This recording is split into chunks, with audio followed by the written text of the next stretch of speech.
talk about some of the themes that you keep returning to as a writer? Can you see something happening again and then again? Are there recurring themes? Well, I wasn't as aware of it as other people were when they read the books, and I think there is a recurring theme. And I don't want to get too maudlin too early in the interview, but to be honest,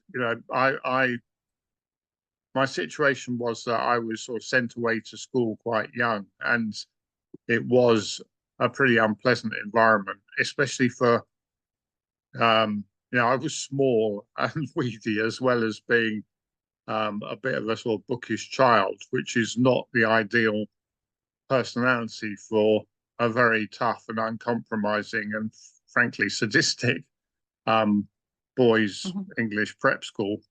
And so I think to some extent that was my kind of reset position, that I found myself always having to protect myself. And I don't want to sound over dramatic, but there's no one else to protect you. The teachers don't protect you because of the culture of the school. And at an age, my father kind of became more and more distanced from the family as well. I was the oldest of four, so I felt very much that I was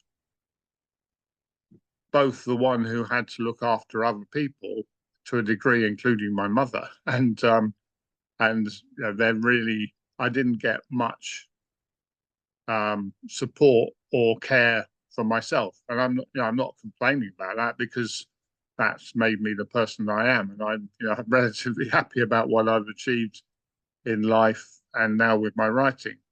But I think there is this theme of resourcefulness, finding strength within adversity, and whether it's non-fiction or fiction.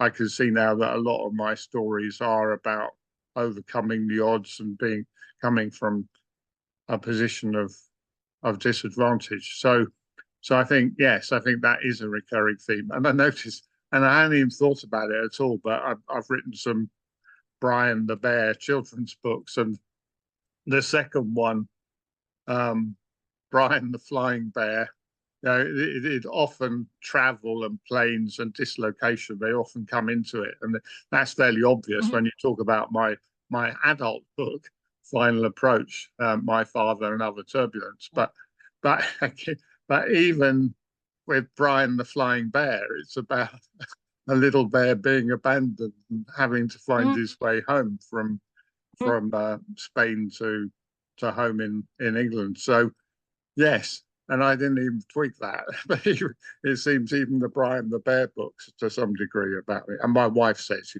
when are you going to write stuff which isn't about you? But yeah, I mean, hopefully I do. And I have quite a few stories published now which aren't to do with me. So yes. And then, even so, I mean, they're about you, but then that the act of sharing that can be really helpful, I think, for readers.